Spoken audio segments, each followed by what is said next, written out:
Bom dia, eu sou a professora Luciane e estou aqui hoje para a gente tratar de um assunto muito legal, que é sobre gestão de desempenho das edificações.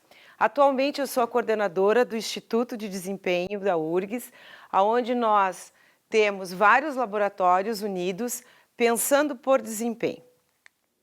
Então, pessoal, vamos começar a primeiro conceituar o que seria gestão do desempenho. Então, nada mais é do que uma ação de coordenar, e compatibilizar os fatores e as etapas que realmente influenciam no desempenho. Por que isso? Porque a gente precisa agilidade, a gente precisa integração e a gente precisa de qualidade nesse processo de gerir. E aí a gente começa entendendo um pouquinho como é que funciona os fatores e as etapas que realmente dão a parte de impacto em gestão. Então, nós temos os fatores do lado esquerdo e as etapas do lado direito. Desde visão, do desempenho, a parte de legislação, a parte de responsabilidade e a parte de sistema de gestão do desempenho. Isso são os fatores que impactam. Posteriormente, nós temos as etapas, que é o pré-desempenho, o desempenho e o pós-desempenho. Vamos iniciar, então, abordando a parte de fatores. Primeiro fator, visão do desempenho. Um ponto-chave para que nós possamos entender é fazer a ligação dessas três grandes forças.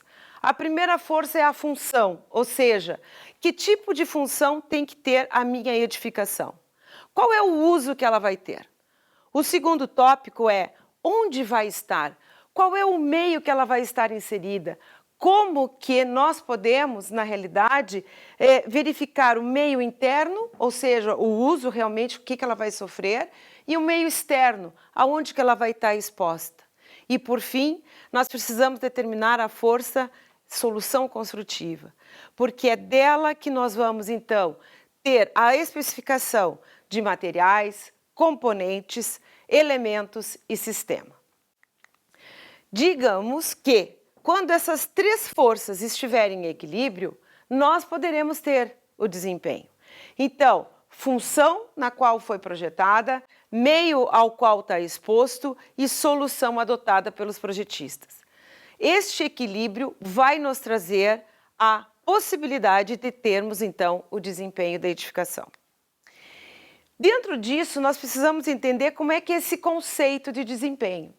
A norma 15.575 traz que o conceito de desempenho é o comportamento em uso de um edifício e de seus sistemas. Este conceito ele está desde 2013, porém nós estamos vivenciando agora um novo cenário. E este cenário pós-pandemia, provavelmente vamos ter que repensar o conceito. E esse conceito, existe uma tendência, e essa tendência é de comportamento daquela edificação sendo resiliente, sendo sustentável ao longo da sua vida útil. Bom, entendendo então essa visão e o conceito que nós temos, nós precisamos saber o que impacta nas questões de leis, normas e diretrizes. Temos aqui, então, vocês podem observar, três grandes momentos para nós dentro da indústria da construção civil, focado em construção civil e edificações. O primeiro momento que aconteceu foi em 1991, com o Código de Defesa do Consumidor. O segundo momento foi lá em 1998, com a criação do PPQPH.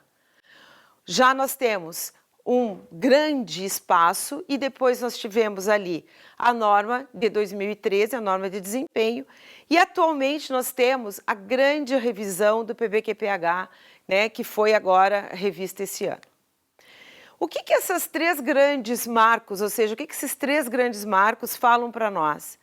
O primeiro marco, ele proíbe que qualquer produto, ou seja, fabricado por um fornecedor, colocado no mercado, esteja em desacordo com normas da Associação Brasileira de Normas Técnicas.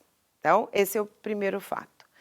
O segundo fato, quando a gente aborda lá a norma de desempenho, ela também é muito clara quando ela fala dos responsáveis, né? Ou seja, nós temos que ter bem definido quais são as incumbências desses responsáveis. E ali diz que um dos pontos fundamentais, nenhum produto pode ser ofertado no mercado se não tenha passado por uma avaliação de acordo com as normas e de acordo, então, com as possíveis diretrizes. Por fim, nós temos agora o novo sistema do PBQPH, que é o SIAC, o SIMAC e o SINAT, todos os três, juntos pensando como melhorar a qualidade, produtividade e desempenho da construção civil. Então, aqui eu trago os três, né? O SIAC, óbvio que esses já estavam há muito tempo já no mercado, porém agora eles estão sendo pensados como sistema. O SIAC é destinado para a certificação das construtoras. O SIMAC é para combater a não conformidade de materiais, componentes, elementos e sistemas. E o SINAT é o sistema de avaliação, né, para sistemas inovadores e convencionais. Vou me deter um pouquinho mais no SINAT, por quê? Porque o SINAT ele está muito ligado com a norma de desempenho, né? Hoje, para que nós possamos, então, avaliar qualquer tipo de material, componente, elementos ou sistemas, nós atuamos com a norma de desempenho. E ela chama mais de 250 normas da ABNT. Só a norma de desempenho, a gente sabe que tem 6 partes e ela já é grande. Imagina chamando mais 250 normas. E para ajudar, né, o que o SINAT fez? Foi trabalhado dentro da expertise, né, de quem já trabalha com desempenho, foi trabalhado o desenvolvimento de FADs. Lá em 2015, nós da Universidade Federal do Rio Grande do Sul, juntamente com o IPT, nós trabalhamos as FADs, as primeiras FADs, que aí tem ali aquela planilha ali que vocês podem enxergar. Nessas primeiras FADs, a gente abordou e foi pesquisado, na época, mais de 1.500 ensaios de desempenho, onde a gente pôde elencar alguns tipos, então, de materiais que pudessem ser, então, divulgados esse valor. Em 2018, o SINAT já adotou outro tipo, então, de formulário para poder caracterizar, né, aquele sistema que o projetista quer saber como é que funciona, né, como é que ele está avaliado dentro do desempenho. Por fim, agora em 2021, com o novo logo do PPQPH, nós temos então ali a cara das FADs, onde um dos pontos chaves é já trazer um desenho esquemático daquele determinado componente ou elemento ou até mesmo sistema está sendo avaliado. O SINAT também avalia sistemas inovadores. E os sistemas inovadores, eles não têm normas ABNT. Esta é a grande diferença entre um sistema convencional e inovador hoje para a legislação brasileira. Então, quem é que rege então a avaliação de um sistema inovador? São as diretrizes SINATs. Atualmente, nós temos 14 diretrizes SINATs que estão, 15 que estão válidas. E as DATECs? As DATECs são os sistemas avaliados em função dessas diretrizes.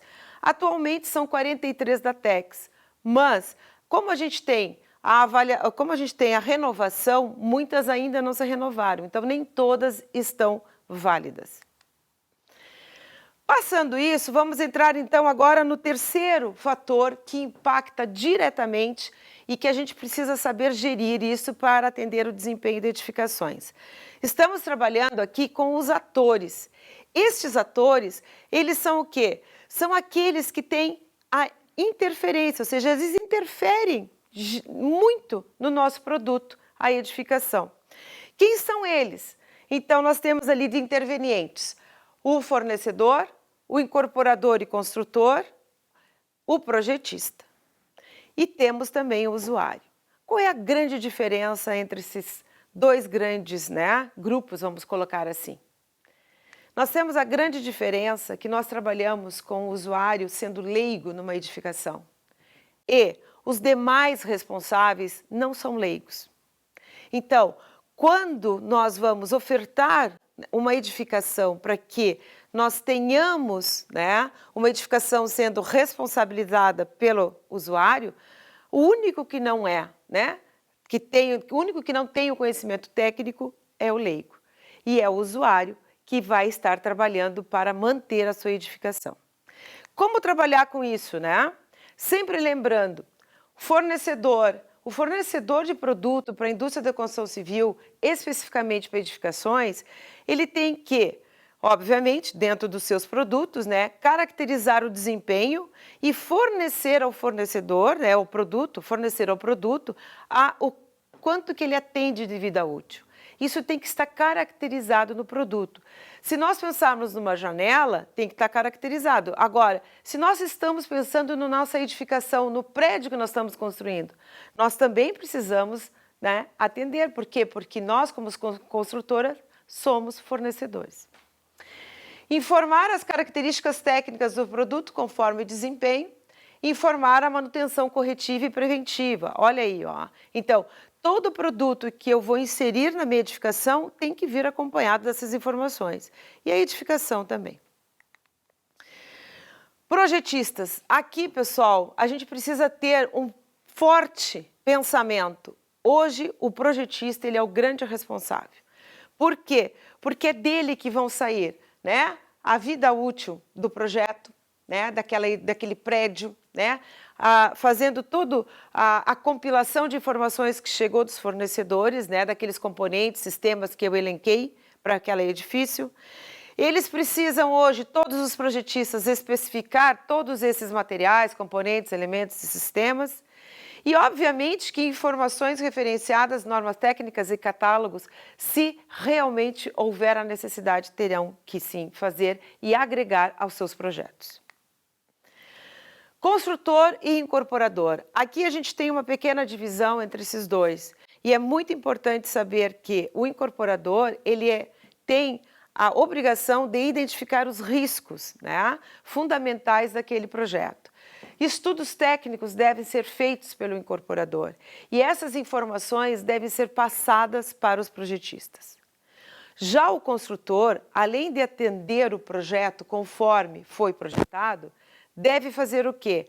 Deve elaborar um manual, né? Esse manual que vai ser entregue ao usuário para que ele possa ser responsável pela conservação da sua edificação. Por fim, nós temos aqui o único que não entende da edificação. É aquele que é o usuário, ele apenas vai usar a edificação. E ele tem que fazer o quê? Ele tem que realizar as manutenções, né, conforme o manual entregue pelo construtor, tem que atender a 5674, né, e tem que fazer todas as recomendações técnicas quanto à manutenção e inspeção predial. Quando a gente tem esses 4 atores, a gente precisa fazer um elo de ligação entre eles. Por quê? Porque várias informações estão sendo cruzadas. E o elo de ligação é o projetista. Por quê?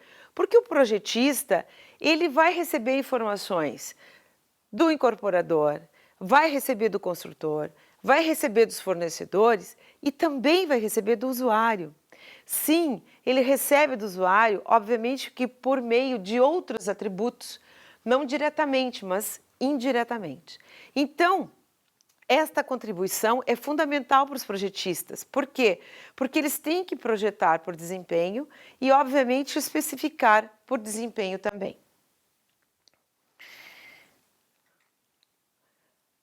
Último fator que impacta, então, na parte de sistemas de gestão de desempenho. Nós temos aqui um ciclo, né, que nos deixa claro quais são as ações que temos que tomar.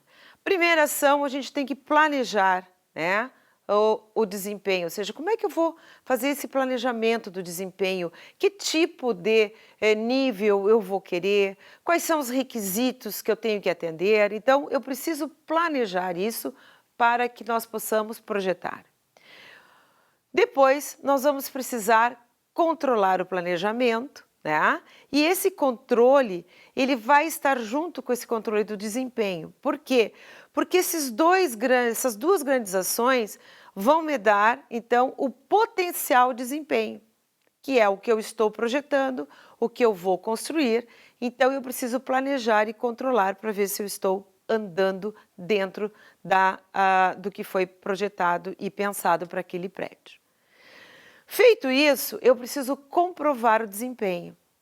Sim, para que eu possa saber qual é o desempenho efetivo que aquela minha edificação está tendo. E esse comportamento efetivo, ele pode ter dois resultados, né? Atendendo aos requisitos, né, da 15.575 ou precisando de ajustes. Por isso que é feita, então, a análise dos resultados desta comprovação. Após a análise, há, então, a necessidade, ou não, obviamente, de ações para corrigir algum desvio de desempenho. E isso vai fazer com que esta ação de correção faça o desempenho entregável. Então, realmente, eu tenho que passar por esse processo para saber o que eu estou entregando para o meu usuário. Feito isso, eu preciso revisar o meu processo para que eu não possa, então, estar repetindo esses equívocos, caso tenha havido, análise de ações para tirar as lições e avaliação, né, de se realmente isso vai fazer efeito. Iniciamos o ciclo de novo. Essas são as ações para garantir o desempenho a qual nós estamos trabalhando.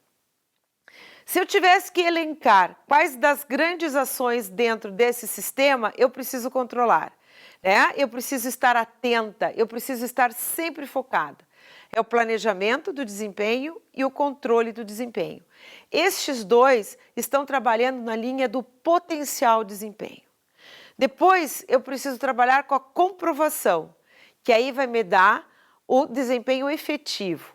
E, por fim, eu vou avaliar as ações de melhorias, que, através dessa comprovação, eu vou estar fazendo o quê? O desempenho entregável. Quando a gente analisa isso ao longo do tempo, que é muito importante isso, a gente analisar ao longo do tempo, a gente começa a entender e a verificar algumas ações macro que nós já estamos acostumados dentro da parte de construção civil, que é a concepção de um empreendimento, né, que é o planejamento e o projeto, a construção e o início da operação. Quando a gente alinha isso dentro do pensar por desempenho, nós temos ali o planejamento, né, a concepção, planejamento e construção, nós estamos ainda trabalhando dentro do potencial desempenho. Quando nós já entramos ali, ó, na comprovação, na operação, nós vamos ter o desempenho efetivo.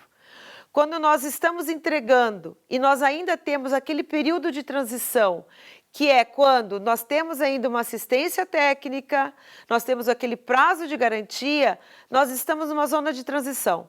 Essa zona de transição é como se a incorporadora construtora estivesse saindo daquele empreendimento e entrando lá o condomínio, né? Então, essa zona de transição também precisa estar sendo representada.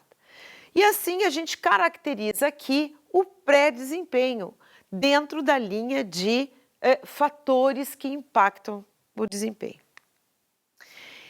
Bom, qual é outro ponto fundamental da parte de gestão? É a gente entender o pré-desempenho que nós acabamos de olhar e entender o desempenho e o pós-desempenho. Colocamos isso num círculo, né? Vamos fazer assim, por vezes entendemos também bem, né? O pré-desempenho composto, então, por concepção, viabilidade, planejamento e construção.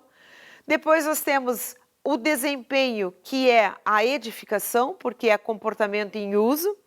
E o pós-desempenho, que é o destino após a vida útil planejada. Se nós analisarmos esse mesmo ciclo na parte de vida útil, nós temos que o pré-desempenho ele é caracterizado também porque, junto com a vida útil de projeto, é ali que a gente define a vida útil de projeto. E é um período estimado, a gente estima um período, né, durante o pré-desempenho. Durante o desempenho, a gente faz o quê? A conservação, né? Então, a gente precisa ter a vida útil, realmente o que está acontecendo é a vida real ali, né? Então, ali a gente vai ter o período de tempo para o qual a edificação atende o desempenho. Por fim, no pós-desempenho é o período estendido. Pode ser um período estendido ou não. Geralmente no Brasil a gente tem essa característica, a gente estende a vida útil de uma edificação. Trazendo então a tabela, né, da 15.575, essa tabela fala o que para nós? Ela fala sobre os sistemas que fazem parte de uma edificação de um prédio e nos dá noções de vida útil para cada sistema. E esta tabela, ela tem que estar sendo trabalhada nesse pré-desempenho, ou seja, durante a parte de viabilidade, durante a parte de planejamento e projeto. E ali a gente especifica, e quem são os responsáveis por isso? O incorporador construtor, os projetistas e os fornecedores. Eles são os responsáveis para guiar nesta grande tabela que a gente precisa especificar a vida útil de cada sistema. Quando a gente já parte ali para o desempenho, para a edificação, para o uso e para a conservação, observem que muda o responsável. O responsável pelo desempenho já é o usuário. E o usuário ele tem que estar atento a isso, ele tem que saber. E para isso, observem, olha a quantidade de tempo ali que nós temos, entre 50 e 75 anos, é o usuário que vai cuidar da edificação, é ele que conserva. Então, óbvio que ele precisa estar muito a par disso. E quando o usuário entra em ação, a gente costuma dizer que a gente, além dele fazer o uso, e ele pode sim fazer a operação da sua edificação, né, do seu apartamento, da sua casa, enfim, a gente precisa também fazer manutenção. E aí, chama-se quem? Chama-se os profissionais. Por quê? Porque é importante a gente ter essa diferenciação. Aquilo que o usuário pode fazer ou aquilo que são os profissionais que fazem para fazer a conservação. Óbvio que é o usuário que tem que deflagrar esse chamamento. E aqui, só para ilustrar, as normas que são colocadas nessa parte. Desde a zona de transição, que já falamos sobre prazo de garantia, né? Até o fim, né, da vida útil. E quando a gente fala em pós-desempenho, né, geralmente no Brasil nós temos 3 grandes, né, destinos de uma edificação: o reuso, a reciclagem e a demolição. São os principais. E quem são os responsáveis por esse pós-desempenho? São o projetista, que já tem que estar pensando, né, no que vai acontecer com essa edificação após a sua vida útil, e o usuário, que é responsável pela essa conservação. Quando a gente retira a demolição dessa equação, por quê? Porque no Brasil a grande maioria é o reuso e a reciclagem, nós precisamos entender que nós temos que estar atentos a esse processo. E isso precisa de planejamento, isso precisa de ação, isso precisa de profissional trabalhando junto. E aí a gente olha essa linha, né? Essa linha do tempo, pensando em vida útil, cruzando com desempenho. Então, quando a gente especifica vida útil de projeto, a gente está lá no pré-desempenho. Quando está acontecendo a vida útil, é o desempenho, e uma nova vida útil, se caso for um reuso, né, uma reciclagem, estaria no pós-desempenho. Se nós pegarmos em tempo, né, podemos levar ali na primeira fase de 1 a 3 horas, de 1 a 3 anos. Nós temos ali a parte de desempenho em torno de 50 a 75 anos. E o pós-desempenho, quantos anos da nova vida útil? Vai depender de muitas coisas. Inclusive, obviamente, né, uma das principais é a conservação da edificação. Dentro dessa linha, nós precisamos estar atentos que a vida útil de projeto, ela precisa ser comprovada. Lembram lá do desempenho efetivo, que a gente comprova aquele desempenho efetivo quando a gente está entregando a edificação? Nós também precisamos comprovar aqui se a vida útil de projeto estimada, a gente realmente vai atender. Então, quando nós estivermos com 50% de vida útil, né, já decorrido da vida útil de projeto, nós temos que fazer uma inspeção. essa inspeção vai nos dar uma tendência, ou seja, ela vai solicitar novos ensaios, ela vai avaliar como vai estar a conservação daquela edificação e vai nos dar um norte para que, possivelmente, quando a gente fizer uma inspeção, quando tivermos 100% de vida útil lá estimada, nós possamos definir aquela incógnita. Qual será mesmo a nova vida útil daquela edificação? Então, se a gente pensar no pré-desempenho, a gente tem os 3 tópicos aqui elencados, chamando-nos a atenção para que nós possamos estar delineando concepção, planejamento e projeto e construção na primeira fase do nosso projeto. Desempenho, nós temos aqui o desempenho. Aqui, pessoal, nós precisamos estar atento ao uso, à operação, à manutenção e à inspeção. Essas 4 ações aqui vão nos ajudar a conservar a nossa edificação. Por fim, o pós-desempenho. E aí a gente tem esses gráficos que podem também nos representar o reuso, a reciclagem e a demolição. Fundamentais para que nós possamos entender que após a vida útil, sim, nós podemos repensar isso. Então, quando a gente pega uma estrutura conceitual da gestão de desempenho, a gente olha esse gráfico e fica se pensando, quanta ação? Sim, nós temos muitas ações. Então, na parte de baixo nós temos os fatores, na parte de cima nós temos as etapas. E isso precisa andar junto para que possamos, então, entregar o produto por desempenho para o nosso usuário, conservar e, por vezes, sim, estender essa vida útil. E aí, onde é que está mesmo? Como é que eu posso enxergar essas grandes mudanças que eu falei para vocês agora, esse grande norte? Quais são os impactos que isso está tendo no nosso trabalho, como projetista, como construtor, como fornecedor? Nós temos ali no pré-desempenho algo que a gente não tinha antes. Então, nós temos que trabalhar com o perfil de desempenho da edificação.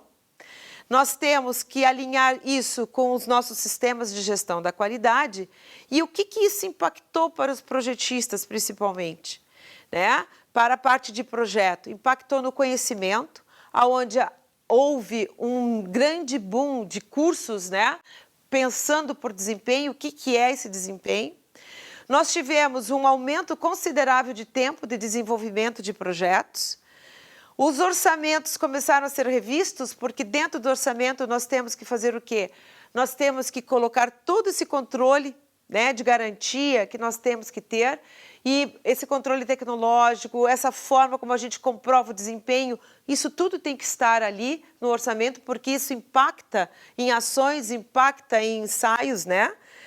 Fluxo de informações, quantos aplicativos foram desenvolvidos ou estão sendo utilizados para esse fluxo de informação por desempenho.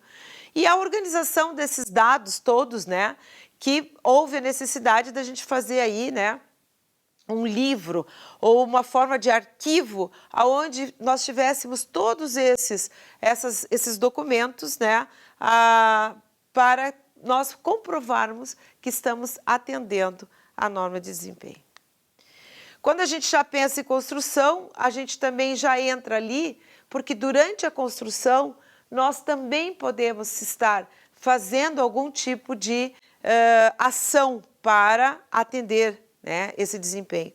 E mais uma vez, o engenheiro de obras aqui se viu, né, tendo que voltar para entender o que é desempenho, o que vai impactar ele trocar um tipo de componente que foi especificado em projeto, não só pelo preço.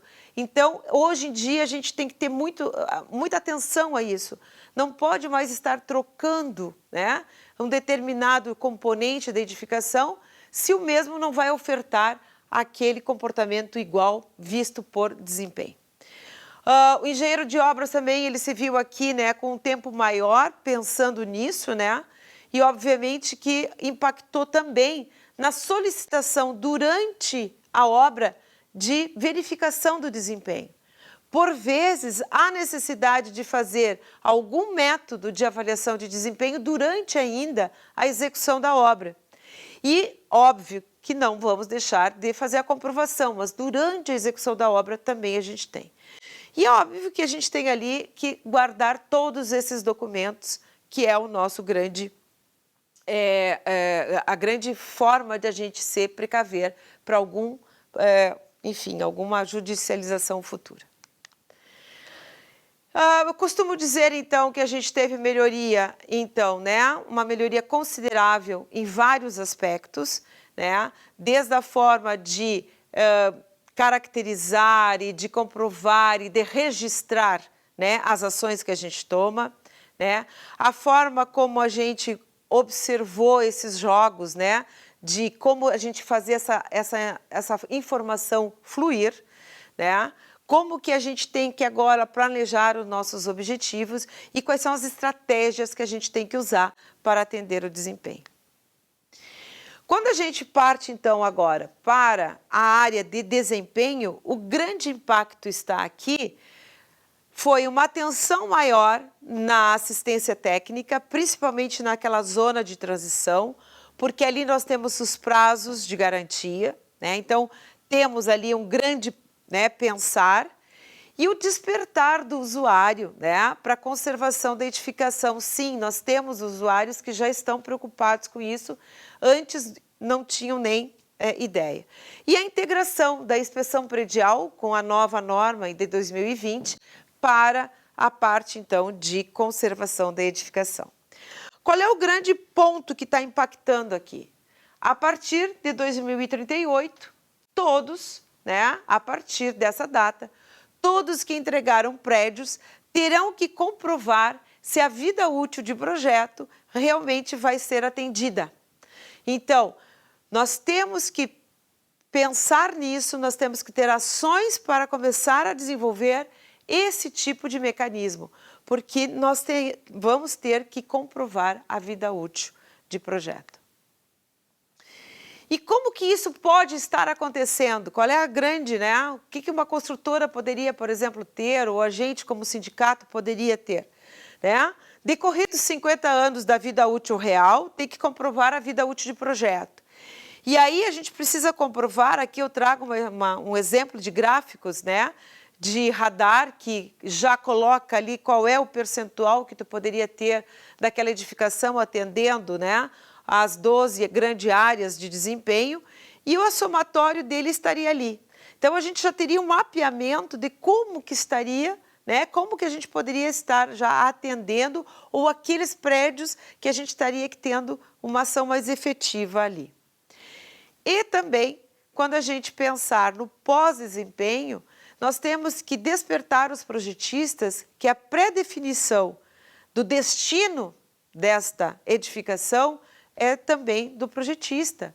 Por quê? Porque ele já pode colocar lá qual que seria o grande ponto de reuso ou de reciclagem, ou por vezes que aí chegaria ao cúmulo da demolição, desde que tenhamos uma conservação não adequada para isso. Como é que a gente vai verificar isso? A gente tem que ter 100% de vida útil real decorrida, e ali a gente precisa definir, né, a inspeção de 100%, né, da vida útil real lá, vai definir qual será o destino daquela edificação.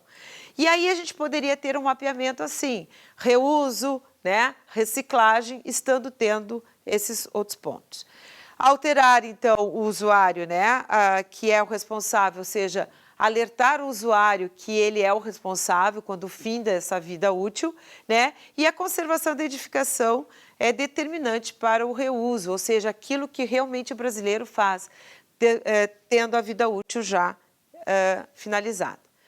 Por fim, encerro aqui com vocês com essa seguinte frase: pensar, projetar e construir por desempenho é o caminho para edificações mais resilientes e sustentáveis. Aproveito também para divulgar o Fórum de Transferência Tecnológica e Capacitação que a URGS, junto com o Ciduscom, fez em 2020. Estamos com 1 ano de fórum, já temos 3 cursos, né, em andamento e outros mecanismos para 2021 sendo lançados, para que possamos, então, fazer as ações para 2022. Com isso, eu encerro, agradeço a participação. Muito obrigada.